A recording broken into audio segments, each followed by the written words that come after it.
bersama Kak Melpa, Kak Clara, Kak Yerni dalam ibadah sekolah minggu di minggu ke-24 setelah Trinitatis. Wah, kita mau bersyukur nih Kak. Kenapa itu Kak? Ya, karena minggu ini adalah minggu pertama untuk adik-adik sekolah minggu horor ketiga untuk ibadah tatap muka datang ke gereja. Gimana dengan orang 1, 2 Kak? Untuk orang 1 dan orang 2, adik-adik masih ibadah online di rumah masing-masing. Tapi tidak mengurangi sukacita kita. Kita harus sama-sama semangat untuk memuji Tuhan. Kita tes semangatnya Kak. Iya. Kita tes sama adik-adik yang biasa yel-yelnya. Coba Kakak tes. Iya, adik-adik sekolah minggu apa kabarnya? Luar biasa, fantastis, yes. Sudah Wah, semangat Kak? Sudah semangat ya Kak. Tapi untuk menambah semangat adik-adik sekolah minggu kita undang untuk bangkit berdiri. Ayo, semua berdiri ayo deh. Iya, kita mau bernyanyi dari lagu Selamat pagi Bapak. Dan Yesus pokok.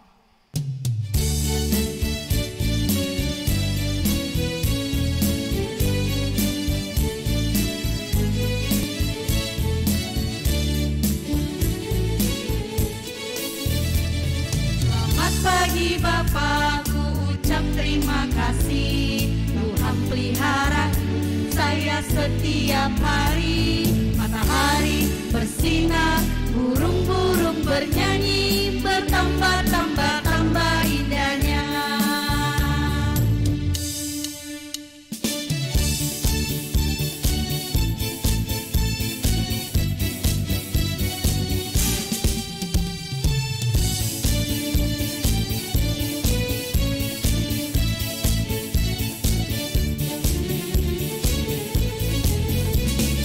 Yesus pokok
adik-adik sekolah minggu. Untuk itu marilah kita saling mengasihi seperti kasih Yesus. Mari kita bernyanyi dari Kasih Yesus Indah Indah Oh Indah.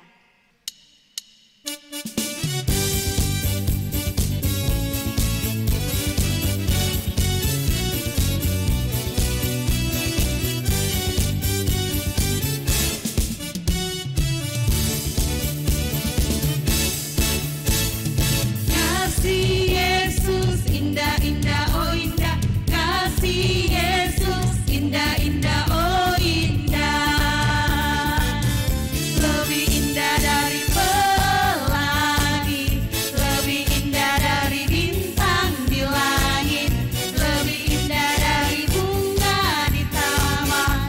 Oh Yesusku, lebih indah dari pelangi, lebih indah dari bintang di langit, lebih indah dari bunga di taman. Oh Yesusku. Nah, adik-adik sekolah minggu semuanya tentunya masih semangat dan sukacita. Tema kita minggu ini cerita Alkitabnya tentang Yusuf. Lagu kita, lagu baru ya adik-adik, dari buku ND Sekolah Minggu 260. Ku mau seperti Yusuf. Semua bernyanyi.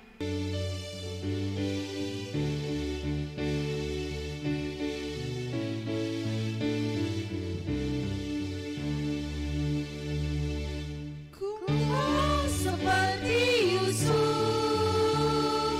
pemuda hebat, beriman kuat.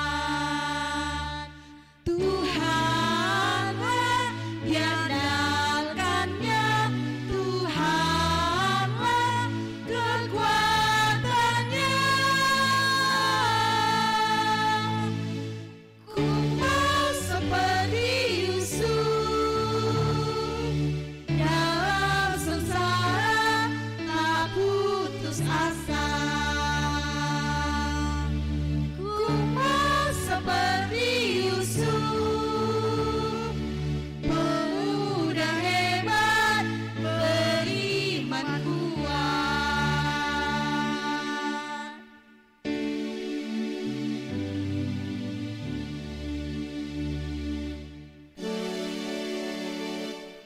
Ibu jari dan telunjuk, jari tengah yang panjang, jari manis untuk cincin, jari kelingking ku sayang. Ku berhitung 1, 2, 3, 4 dan 5. Lipat tangan, tutup mata, lalu kita berdoa. Adik-adik sekolah minggu, sebelum kita mulai ibadah kita terlebih dahulu berdoa. Semuanya ambil sikap berdoa, kita mulai berdoa yuk. Bapa di surga, kami mau bersyukur Tuhan atas berkat Tuhan yang masih kami terima Tuhan hingga pada hari ini. Tuhan memberikan kami kesehatan di hari Minggu yang cerah ini Bapa, untuk kami boleh mengikuti sekolah minggu Tuhan. Berkati ibadah kami ini Bapa, kiranya ibadah kami ini menjadi kemuliaan bagi nama Tuhan.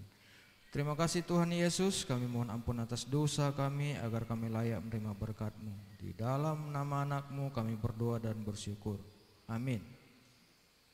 Adik-adik sekolah minggu yang ada di rumah yang kita kasihi, saat ini kita mau mendengarkan kebenaran firman Tuhan, cerita Alkitab yang disampaikan Kak Feni. Untuk itu adik-adik siapkan hati, pikiran dan juga Alkitabnya. Nah, untuk menyambut firman Tuhan, kita akan bernyanyi dari lagu Kidung Jemaat nomor 383 ayat 1, Sungguh Indah Kabar Mulia.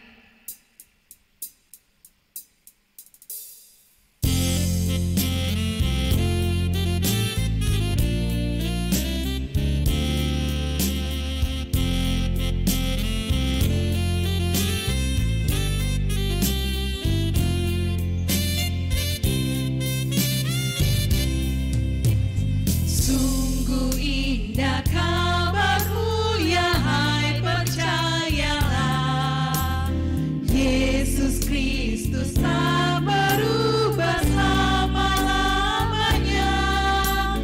Darahnya tetap menghapus dosa dan celah. Ia hibur yang berduka, puji namanya. Baik kemarin, hari ini, selama-lamanya. Yesus Kristus tak berubah, puji namanya. Puji namanya. Puji namanya. Yesus Kristus tak berubah. Puji namanya. Adik-adik yang terkasih, kita akan mendengarkan kebenaran firman Tuhan. Mari siapkan hati dan pikirannya, siapkan Alkitabnya. Kita bersatu di dalam doa. Allah Bapa yang bertata dalam kerajaan sorga, kami bersyukur Tuhan untuk kasih, berkat dan anugerah Tuhan di sepanjang hidup kami. Kami bersyukur untuk pagi hari ini Bapa, kami boleh bangun dari tidur kami, untuk kami boleh mengikuti ibadah sekolah minggu secara virtual. Tuhan Yesus yang baik, berkatilah hati dan pikiran kami untuk diisi oleh kebenaran firman-Mu. Biarlah firman-Mu boleh bertumbuh dan berbuah di dalam hidup kami. Di dalam nama Tuhan Yesus Kristus kami berdoa dan bersyukur kepadamu. Amin. Shalom adik-adik sekolah minggu. Sekali lagi kakak sapa ya. Shalom adik-adik sekolah minggu. Baiklah, firman Tuhan yang menyapa kita di hari Minggu yang indah ini tertulis dalam Kejadian pasal 41 ayat 46 sampai 57. Sekali lagi, Kejadian pasal 47 ayat 46 sampai 57. Ayo semua sudah buka Alkitabnya, angkat tangan yang udah. Bagus, mari kita baca bersama-sama ya. 2, ya. Yusuf berumur 30 tahun ketika ia menghadap Firaun, raja Mesir itu. Maka pergilah Yusuf dari depan Firaun, lalu dikelilinginya seluruh tanah Mesir. Tanah itu mengeluarkan hasil bertumpuk-tumpuk dalam ke-7 tahun kelimpahan itu. Maka Yusuf mengumpulkan segala bahan makanan ke-7 tahun kelimpahan yang ada di tanah Mesir. Lalu disimpannya di kota-kota, hasil daerah sekitar tiap-tiap kota disimpan di dalam kota itu. Demikianlah Yusuf menimbun gandum seperti pasir di laut, sangat banyak, sehingga orang berhenti menghitungnya karena memang tidak terhitung. Sebelum datang tahun kelaparan itu, lahirlah bagi Yusuf 2 orang laki-laki yang dilahirkan oleh Asnat, anak Potifera, imam di On. Yusuf memberi nama Manasye kepada anak sulungnya itu, sebab katanya, Allah telah membuat aku lupa sama sekali kepada kesukaranku dan kepada rumah Bapakku. Dan kepada anaknya yang kedua diberinya nama Efraim, sebab katanya, Allah membuat aku mendapat anak dalam negeri kesengsaraanku. Setelah lewat ke-7 tahun kelimpahan yang ada di tanah Mesir itu, mulailah datang 7 tahun kelaparan, seperti yang telah dikatakan Yusuf. Dalam segala negeri ada kelaparan, tetapi di seluruh negeri Mesir ada roti. Ketika seluruh negeri Mesir menderita kelaparan, dan rakyat berteriak meminta roti kepada Firaun.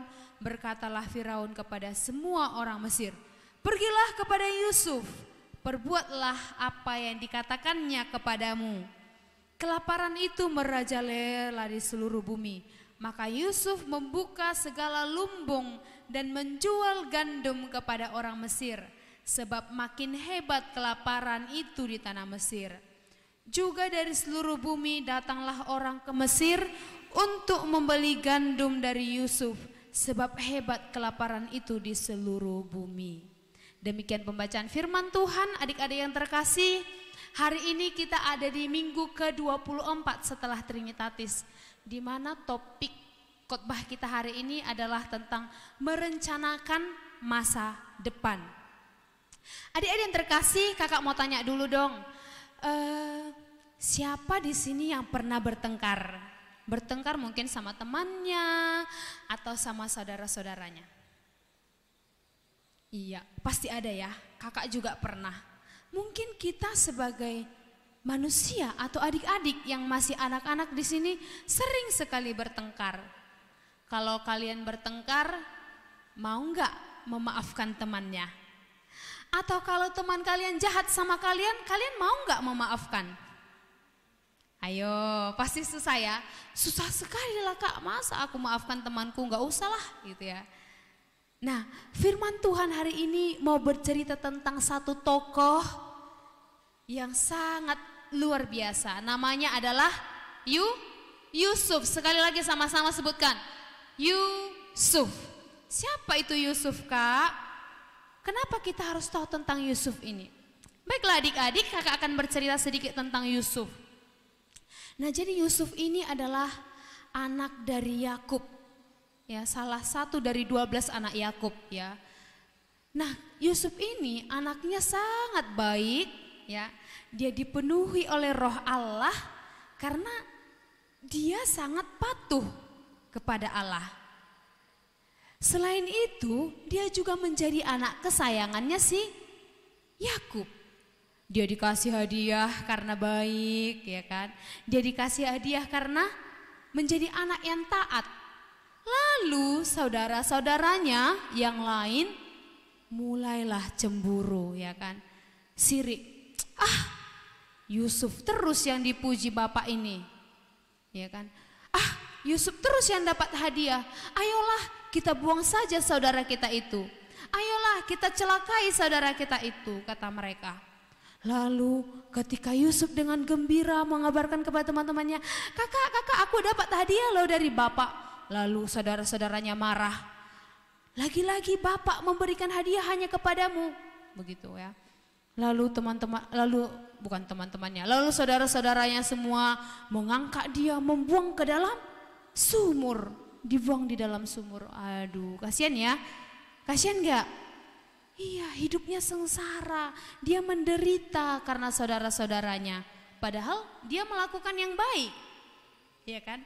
Bayangkan ya, kalau kita melakukan yang baik tapi masih diperlakukan jahat, gimana perasaan kita? Sedih nggak? Sedih sekali.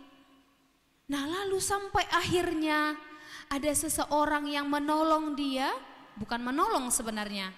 Saudara-saudaranya menjual dia, katanya, daripada dia terbuang di sumur itu, kita jual aja dia, katanya. Lalu dijuallah dia. Lalu yang membeli dia ini menjual lagi dia ke tanah Mesir, supaya yang membeli ini tadi dapat duit lagi. Dijual dia ke Mesir, sampailah Yusuf di Mesir. Di mana Yusuf sekarang? Di Mesir. Nah, di Mesir dia menjadi pengawal atau pegawai istana. Sampai akhirnya dia ada di penjara, karena satu hal dia ada di penjara. Lalu adik-adik yang terkasih, ini hal yang menarik. Yusuf ini terkenal sebagai tokoh yang dapat menafsirkan mimpi. Wah, hebat ya. Tahu nggak maksudnya menafsirkan mimpi? Dia tahu kalau misalnya kamu lagi bermimpi, dia bisa kasih tahu artinya. Oh, artinya itu begini gitu. Nah, jadi pada saat itu di Mesir ini Raja Firaun ya, ada Raja Firaun namanya pemimpin di Mesir. Dia mendapat mimpi.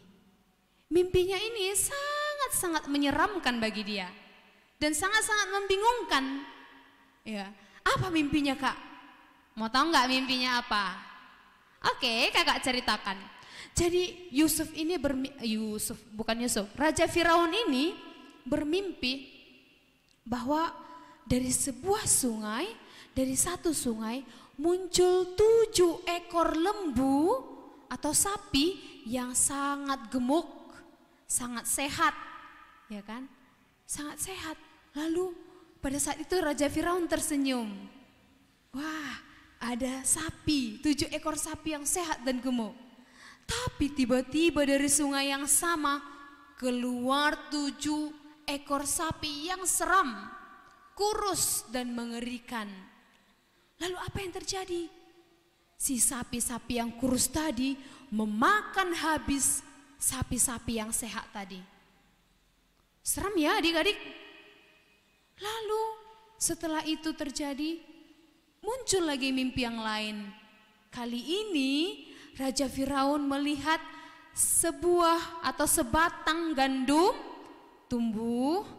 Lalu dari sebatang itu muncul 7 bulir gandum yang sangat bagus, sangat hijau dan sehat. Lalu tersenyum Raja Firaun. Ini berarti akan memberikan hasil panen yang bagus.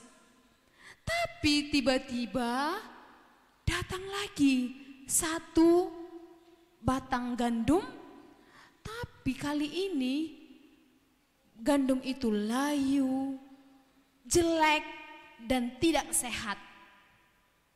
Dan 7 gandum yang jelek ini memakan habis 7 gandum yang bagus tadi. Aduh, seram ya. Lalu Raja Firaun bingung, apalah maksud mimpiku ini? Kenapa aku bisa dapat mimpi yang seperti ini? Dia merasa tidak nyaman, gelisah. Apa maksud mimpiku ini? Lalu dipanggilnya lah pegawai-pegawainya. Siapa yang bisa menerjemahkan mimpi saya ini? Siapa yang bisa menafsirkan mimpi saya ini? Lalu ada seseorang berkata, Tuan, ada di sini yang bernama Yusuf.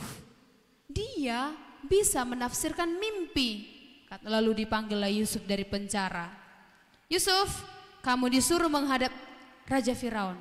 Dia takut. Saya mau diapain? Kamu disuruh untuk menafsirkan mimpinya. Tapi kalau kamu salah bicara, kamu akan dihabisi, ya kan? Akan dihukum. Lalu saat itu Yusuf hanya berdoa, berserah, biarlah roh Allah yang menolongnya. Dia bilang begitu. Lalu menghadap Raja Firaun. Yusuf, katanya kamu bisa menerjemahkan mimpi. Terjemahkan dulu mimpi saya ini. Lalu Yusuf bilang begini, Tuanku, bukan saya yang bisa menafsirkan mimpi Tuanku, tetapi roh Allah yang memampukan saya, katanya. Kemudian Yusuf berkata, arti dari mimpi Tuanku adalah di tanah Mesir akan terjadi 7 tahun kemakmuran. Kalian tahu adik-adik, kemakmuran artinya berkelimpahan. Ya, 7 tahun kelimpahan. Hasil panen melimpah, rakyatnya bahagia, rakyatnya juga tentram. Itu artinya kemakmuran, ya. Tapi Tuanku, setelah 7 tahun kemakmuran, maka akan datang 7 tahun kelaparan. Waktunya sama 7 tahun, ya, sama waktunya 7 tahun. Tapi setelah kemakmuran, maka akan terjadi kelaparan. Tuanku, jika engkau tidak mengumpulkan hasil-hasil panenmu dengan baik, maka kelaparan akan menimpa negerimu, katanya begitu. Lalu Raja Firaun pikir, bagaimana mungkin kita menemukan orang seperti dia, penuh hikmat, roh Allah memenuhi hidupnya, katanya. Akhirnya saat itu apa yang terjadi pada Yusuf, ada yang bisa tebak? Pada saat itu juga Raja mengangkat siapa? Yusuf menjadi orang kepercayaannya, menjadi penguasa di tanah Mesir. Lalu Yusuflah yang memimpin masyarakat, memimpin rakyat itu untuk mengumpulkan hasil panen. Selama 7 tahun kemakmuran, ya, rakyatnya disuruh mengumpulkan semua hasil panen di dalam lumbung-lumbung. Ya, sebagai apa? Sebagai persiapan supaya ketika terjadi kelaparan mereka masih punya bahan makanan. Bijaksana enggak? Bijaksana sekali. Ya. Jadi Yusuf sudah merencanakan apa yang terjadi di masa depan. 7 tahun lagi akan terjadi kelaparan. Maka selama 7 tahun kemakmuran mereka mengumpulkan hasil panen di dalam lumbung-lumbung. Mereka maksudnya mengumpulkan semua hasil panen mereka itu di dalam tempat-tempat penyimpanan sampai banyak sekali dan tak terhitung. Ya. Lalu terjadilah kelaparan itu setelah 7 tahun kemakmuran. Terjadilah kelaparan di seluruh bumi. Tapi di tanah Mesir masih ada roti, masih ada persiapan makanan. Lalu orang-orang dari seluruh negeri datang ke Mesir menemui Yusuf dan melakukan apa yang dikatakan Yusuf untuk mendapatkan makanannya. Wah, luar biasa ya adik-adik ya. Siapa yang suka dengan tokoh Yusuf? Angkat tangannya. Iya, ada yang terkesima dengan tokoh Yusuf? Iya pasti ya, karena luar biasa. Tapi adik-adik pertanyaannya, kenapa ya Yusuf beroleh atau dipenuhi oleh Roh Allah? Yang pertama, Tuhan memimpin hidup Yusuf karena dia hidup di dalam kehendak Allah. Dia hidup tidak bercela. Bahkan ketika di dalam penjara, dia berkata, Tuhan pasti punya rencana dalam hidupku. Ini adik-adik pesan yang mau disampaikan firman Tuhan. Ketika kalian punya masalah, ketika kalian merasa punya masalah, maka berdoalah pada Tuhan. Serahkan masalahmu kepada Tuhan. Jangan jadi menyerah, ya. Jangan putus asa. Lalu yang kedua apa? Rencanakan masa depan dengan baik. Kalian punya cita-cita kan? Ayo yang punya cita-cita angkat tangannya, katakan, aku Kak mau jadi dokter, aku Kak mau jadi guru. Ayo katakan semua cita-citanya apa? Iya, merencanakan masa depan. Artinya adik-adik, kalau kalian punya cita-cita di masa depan, maka kalian harus merencanakannya dengan baik, belajar dengan baik. Ya, apalagi Kak yang mau disampaikan firman Tuhan hari ini, adik-adik juga diajak untuk menabung. Seperti tokoh Yusuf di sini yang menyimpan hasil panennya untuk dipakai di masa yang akan datang. Jadi adik-adik juga harus membiasakan diri untuk menyimpan, untuk menabung. Oke? Kalau ada berkat hari ini misalnya dari orang tuanya, dari papa mama atau dari tulang dan tulangnya, ya kan? Disimpan. Ya. Disimpan, ditabung supaya nanti ketika kalian besar bisa kalian pakai untuk mencapai cita-cita kalian. Benar ya? Iya, luar biasa firman Tuhan adik-adik. Jadi kakak sangat berharap melalui firman Tuhan ini kita belajar dari tokoh Yusuf yang menjadi pribadi yang rendah hati ketika dikucilkan sama saudara-saudaranya. Dia tetap rendah hati, tetap mau memaafkan, senantiasa mengandalkan Tuhan dalam hidupnya dan juga merencanakan masa depan dengan baik. Boleh ya? Ayo angkat tangannya, saya akan merencanakan masa depan dengan baik. Katakan dalam hatinya, saya akan merencanakan masa depan dengan baik. Setelah direncanakan harus didoakan, jangan lupa, jangan direncanakan aja, harus didoakan. Oke adik-adik ya, demikian firman Tuhan. Kita bersatu di dalam doa. Tuhan Yesus yang baik, kami bersyukur berterima kasih kepadamu untuk firman Tuhan yang kami dengarkan pada pagi hari ini. Kami bersyukur ketika firman Tuhan mengingatkan kami melalui tokoh Yusuf agar kami menjadi pribadi yang senantiasa mengandalkan Engkau Tuhan di dalam hidup kami. Bahkan ketika kami ada masalah, ketika kami sedang bersedih, kami boleh tetap mengandalkan Engkau ya Tuhan. Kami juga bersyukur ketika firman Tuhan mengingatkan kami untuk merencanakan masa depan kami dengan baik dan menyerahkannya ke dalam tangan Tuhan. Mampukan kami juga Tuhan menjadi anak-anak yang mampu, yang rajin untuk menabung, agar kami mempunyai bahan atau materi yang akan kami gunakan di masa yang akan datang. Tuhan Yesus yang baik, saat ini kami juga mau berdoa untuk kami semua anak-anak sekolah minggu, guru-guru sekolah minggu HKBP Perdamaian Medan. Biarlah Engkau yang berkati kami, berkati guru-guru sekolah minggu kami juga Tuhan, agar kami boleh memuji nama-Mu Tuhan di setiap hari minggunya ya Bapa. Tuhan Yesus yang baik, kami juga berdoa untuk rencana perayaan Natal offline untuk Horong 3. Biarlah Tuhan Engkau yang memberkati, berkati juga panitia, berkati juga adik-adik sekolah minggu Horong 3, agar semuanya boleh memberikan diri, berpartisipasi dalam perayaan Natal nanti. Berkati juga rencana yang akan mulai hari ini, Horong 3 boleh beribadah secara offline. Biarlah Tuhan peribadahan boleh berjalan dengan baik dan anak-anak-Mu senantiasa dalam keadaan sehat. Ya Bapak, berkati orang tua kami dimanapun mereka berada, Tuhan sertai, Tuhan pimpin kehidupan mereka. Inilah kerinduan kami Bapak, inilah doa kami. Di dalam nama Tuhan Yesus kami berdoa dan bersyukur kepadamu. Amin. Oke adik-adik, tadi kan sudah mendengarkan cerita Alkitab yang sudah disampaikan oleh Kak Feni. Kakak menyimpulkan sedikit dari isi dari khotbah yang disampaikan oleh Kak Feni.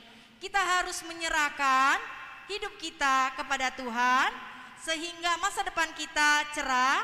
Dan marilah kita bernyanyi sekalian mengakhiri ibadah kita dari Kidung Jemaat nomor 407, Berserah kepada Yesus.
Adik-adik sekolah minggu, karena ibadah kita sudah selesai dan kita akan tutup di dalam doa yang diajarkan oleh Tuhan Yesus kepada murid-muridnya. Sama-sama kita ucapkan doa Bapa kami yang di sorga. Bapa kami yang di sorga, dikuduskanlah namamu, datanglah kerajaanmu, jadilah kehendak-Mu di bumi seperti di sorga. Berilah kami pada hari ini makanan kami yang secukupnya, dan ampunilah kami akan kesalahan kami, seperti kami juga mengampuni orang yang bersalah kepada kami. Dan janganlah membawa kami ke dalam pencobaan, tetapi lepaskanlah kami daripada yang jahat. Karena Engkau yang punya kerajaan dan kuasa dan kemuliaan sampai selama-lamanya. Amin. Anugerah Tuhan kita Yesus Kristus, kasih setia Allah Bapa dan persekutuan daripada Roh Kudus, kiranya menyertai dan memberkati kita sekalian hari ini, besok, sampai selama-lamanya. Amin.